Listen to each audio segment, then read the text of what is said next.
It happened on a Tuesday. I was in my home office wrapping up some work when a notification popped up on our shared tablet. It was a text message, synced from my fiancée Claire's phone.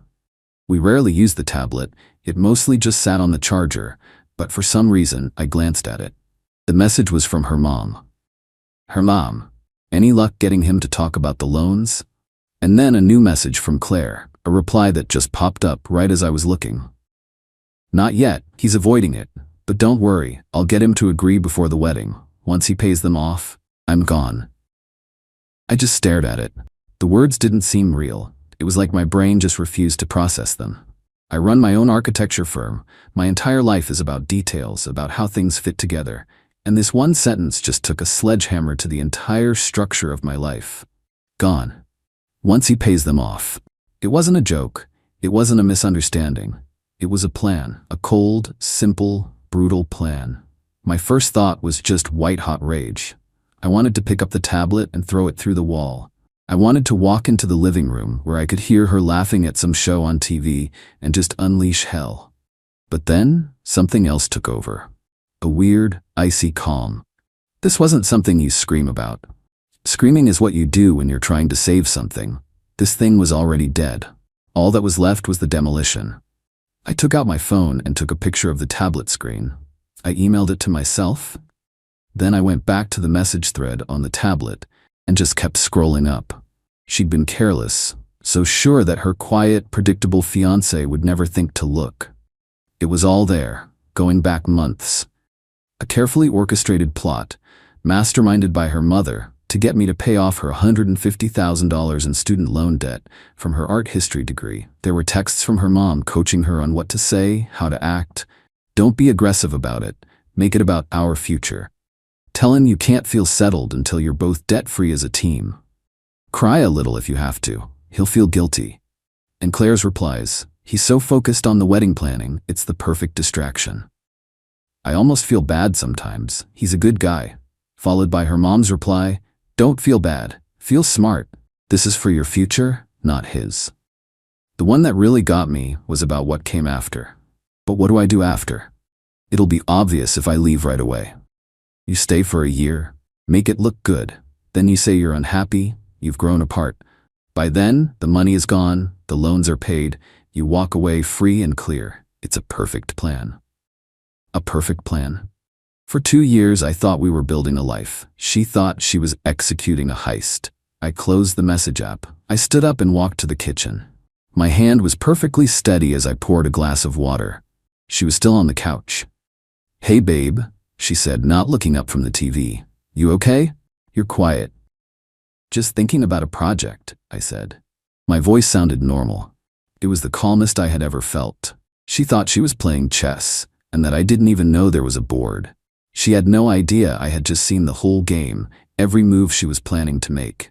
And I was about to flip the table over. Update 1. The 2 weeks that followed were the strangest of my life. I didn't confront her. Not yet.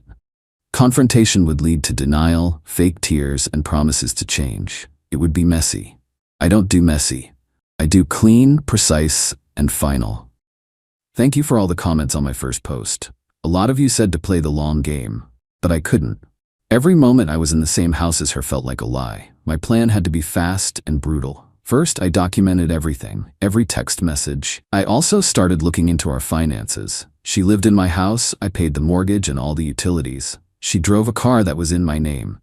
I paid for her insurance, her gas, our vacations, our dinners out. Her small paycheck from the art gallery was her fun money. My income was our life money. I had been supporting a parasite, and she was planning to kill the host after one last big meal. My lawyer, a sharp, no-nonsense guy named Frank, confirmed my next steps. She has no legal claim to your house or your assets as a girlfriend. Your only vulnerability is if you voluntarily give her a large sum of money. The entire plan hinges on you agreeing to pay those loans, so you're going to agree. That was the key. I had to let her think she was winning. I had to walk her right up to the finish line, let her taste the victory, and then pull the rug out from under her so hard she wouldn't know what hit her. So I started playing the part. A few days after I found the texts, I brought it up. We were making dinner. I sighed dramatically and said, I've been thinking a lot about what you said, about your loans, about us starting our life as a team. She turned to me, her eyes wide with fake hope. You have? Yeah, I said. And I don't want that hanging over us. It's my wedding gift to you. I'm gonna pay them off. She burst into tears. It was an Oscar-worthy performance. She threw her arms around me, sobbing about how I was the most generous, wonderful man alive. She immediately called her mom to tell her the news. I could hear her mother's triumphant squeals through the phone. The fish had taken the bait. There's just one thing, I added, after she hung up. I don't want to just wire the money. This is a huge moment for us. I want to do it properly. I want to have a dinner, a celebration with our parents. I'll have my bank draw up a cashier's check for the full amount, and I'll present it to you that night in front of our families, a real symbol of us starting our new life together. She was ecstatic. A public ceremony of her victory? It was more than she could have dreamed of. She thought I was being romantic. I was just setting the stage. The dinner was last night. A private room in the best restaurant in town. Claire and her parents were on one side of the table. My parents were on the other. Claire was glowing, absolutely radiant. Her mom looked like a cat that had just swallowed a canary. Her dad, a decent guy who I now realize was completely clueless, just looked happy for his daughter. We went through the motions, small talk, wine, appetizers. Claire and her mom kept exchanging little knowing smiles. My parents were talking about how excited they were for the wedding. Then, after the main course, I stood up. I had a single envelope in my hand. As you all know, I began, I've asked you here for a special reason. Claire and I are about to start a life together, and I wanted to begin that life on the right foot. Claire, your student loan debt has been a huge burden on you, and because I love you, I want to lift that burden. So, as my wedding gift to you, I am paying off your entire student loan debt. My parents smiled, impressed by the gesture. Claire's dad clapped me on the shoulder. Claire and her mom were practically vibrating with joy. I opened the envelope, but I didn't pull out a check. I pulled out a single piece of paper. It was a printed, blown-up screenshot of the text message she had sent me 2 weeks ago. I laid it on the center of the table for everyone to see. Don't worry, once he pays off my student loans, I'll leave. The silence that fell over that room was the loudest thing I have ever heard. Claire's face went from radiant joy to absolute bone-white horror in a split second. Her mother looked like she had been slapped. My parents stared at the paper, then at Claire, their faces a mask of confusion and disgust. Her father read the text and the color drained from his face. He just looked at his daughter, then his wife, and the dawning realization was painful to watch.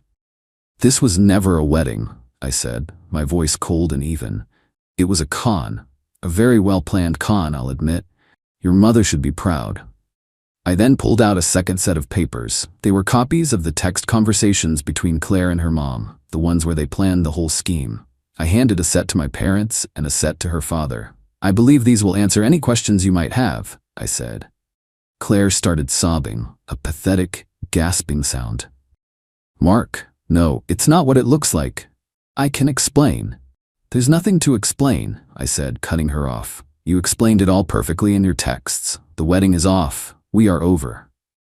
I looked at her dad. I'm sorry you had to find out like this.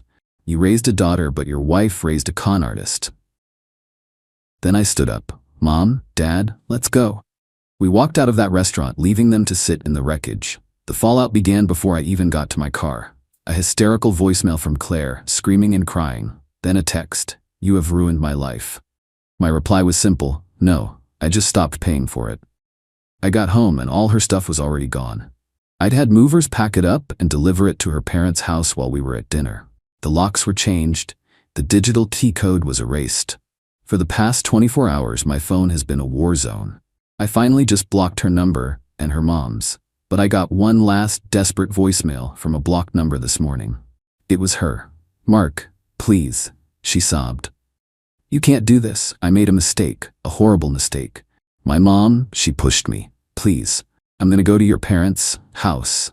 I'm going to talk to them. They love me. They'll make you listen. She thinks this is a negotiation. She thinks she can deploy her fake tears and manipulate my parents. She has no idea who my father is. She has no idea what happens when you try to con a family of architects. She's about to try and reason with the man who taught me how to spot a fatal flaw from a mile away. Hey everyone, it's Mark, the OP from the story about the student loan scheme. First of all, the response to my first post was insane. I read hundreds of your comments, and it felt good knowing I wasn't crazy for how I handled things. A lot of you were asking for an update, especially about what would happen when my ex-fiancée, Claire, tried to confront my parents. Well, she did it, and the result was more spectacular than I could have ever planned. So, here's the final chapter. After the dinner where I exposed everything, I went completely dark. I blocked Claire and her mom on everything. The silence was incredible. My parents, on the other hand, were getting the full court press. My mom told me Claire had left her a dozen tearful, rambling voicemails, spinning a tale about how it was all a huge misunderstanding and how her mother had pressured her into a stupid joke. My mom wasn't buying a word of it. I had already warned them about Claire's final, desperate threat from her last voicemail, that she was going to show up at their house. My dad's only response was a calm, "Let her come." It happened on Saturday. I was at my own place, trying to enjoy a quiet weekend, when my dad called me. His voice was calm, but I could hear a steel edge to it that I knew well. "Mark," he said, "the demolition crew has arrived." He put the phone on speaker and set it down on the table in his study, right next to the front door. I was about to have a front row seat. I heard the doorbell ring. I heard my mom open the door. Her voice was polite but frosty. "Claire? We weren't expecting you." Then I heard Claire, her voice thick with fake tears. "I am so sorry to bother you. I had to talk to you. I had to explain. Mark won't speak to me, and he's not thinking clearly. He's throwing everything away over a misunderstanding." "It's not a misunderstanding when it's written in black and white, Claire," a deep voice cut in. That was my dad. He had stepped into the entryway. "My son showed us your texts, all of them." Claire started sobbing harder. "But that wasn't me. That was my mother. She's the one who is obsessed with my loans. She put all those ideas in my head. I love Mark. I would never hurt him. You know me. You know I love him." My dad let her finish. The silence stretched for a few seconds. Then he said, "I am an architect, Claire. My son is an architect. We build things, buildings, relationships, families. And the first rule of building anything that is meant to last is that you must have a solid foundation. You don't build on sand, you don't build on lies, and you certainly don't build on a blueprint of deceit and fraud." "It wasn't fraud," she wailed. "It was a mistake." "Was it a mistake when you texted your mother that you'd stay for a year to make it look good before leaving?" my dad asked, his voice sharp as glass. "Was it a mistake when you wrote that once you were debt-free, you would have options and wouldn't be trapped anymore? That doesn't sound like a mistake. That sounds like a meticulously designed plan. The kind of plan an architect can appreciate from a technical standpoint. Morally, however, it is repugnant." He wasn't yelling. He was dissecting her, piece by piece with surgical precision. "You didn't come here to explain," my dad continued. "You came here to execute the next phase of your plan. You failed to manipulate my son, so now you are attempting to manipulate his parents. You see us as another structural weakness you can exploit, but you are mistaken. This family is not a house of cards." Just as Claire was about to launch into another round of excuses, I heard a car pull up outside. Then another knock at the door. My mom opened it again. "Oh, for heaven's sake," she muttered. It was Claire's parents. Her father, John, was in the lead, looking flustered. Her mother, Susan, was right behind him, her face a mask of practiced concern. "We are so sorry to be here like this," John began, trying to sound reasonable. "Our daughter is a wreck, as you can imagine. This has all been a terrible, terrible misunderstanding. I think Mark may have overreacted." My dad cut him off. "Overreacted? John, I saw the texts. Your wife coached your daughter, step by step, on how to commit financial fraud against my son. Did you know about this?" John puffed up his chest, trying to look indignant. "Of course not. I'm as shocked as you are. Susan was just trying to help Claire with her financial anxiety. Her methods were misguided, but her heart was in the right place. I had to give it to him. He was a good actor. At the restaurant, I had almost felt sorry for him. I had thought he was a clueless victim in his wife's and daughter's scheme. But my father has been designing and negotiating contracts for 40 years. He can spot a lie from a mile away. So you're telling me, my dad said slowly, that your wife and daughter have been planning this for over 6 months, and you, her husband and father, had absolutely no idea? You live in the same house, you share finances, and you never once had a single conversation about a plan to extract $150,000 from my son? I am a busy man, John said dismissively. I don't get involved in their day-to-day drama. I see, my dad said. Then he delivered the final blow. That's interesting, because I took the liberty of having a conversation with my son's lawyer this morning. He was quite interested in the legal definition of conspiracy to commit fraud. It's a fascinating subject. He mentioned that in cases like this, investigators will often look at a family's complete financial records, phone records, bank statements, everything, to determine who was aware of the plan. It's amazing what a forensic accountant can uncover. The threat wasn't overt, but it was crystal clear. And it worked. John's face went white. Susan let out a little gasp. Now, this is an overreach, John stammered, his composure finally cracking. There is no need to involve lawyers. Isn't there? My dad countered. Your daughter tried to steal a sum of money that would represent a down payment on a house. That's not a misunderstanding. That is grand larceny in a pretty dress. And you, by your own admission, either knew and did nothing, which makes you complicit, or you were so willfully ignorant of the scheme being hatched under your own roof that it amounts to gross negligence. Either way, you have no moral high ground here. He then turned his attention back to Claire. You came to this house looking for an ally.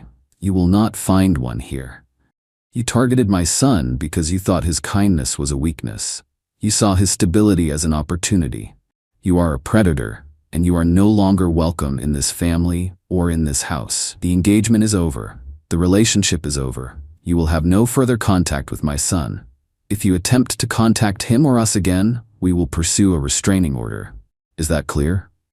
Claire just stood there, speechless, her fake tears dried up, replaced by a look of pure, unadulterated shock. She had been so certain she could manipulate them. She had walked into what she thought was a negotiation and found herself in a demolition. Now, my dad said, his voice dropping to a final, dismissive tone, I suggest you and your family leave. You have a great deal to discuss, I imagine. I heard the door close. My dad picked up the phone. Are you still there, Mark? I'm here, I said. My voice was a little shaky. It's done, he said. The site is clear. The aftermath was even more satisfying. John, terrified that my dad would actually follow through and that his own shady finances might come to light, completely imploded. He and Susan had a massive fight right there in my parents' driveway. He blamed her for the plan failing. She blamed him for not being a better actor. Claire was left with nothing. Her parents are apparently on the verge of divorce, their own marriage built on a foundation just as rotten as the one she tried to build with me. Her father has cut her off financially, furious at the public humiliation and the risk she exposed him to. So Claire is now back at home, in a house at war with itself, with no fiancé, no job that can cover her bills, and $150,000 of student loan debt that is still and will forever be entirely hers. She didn't just lose a fiancé, she lost her entire support system. She gambled everything on a perfect plan, and she lost it all. The demolition is complete.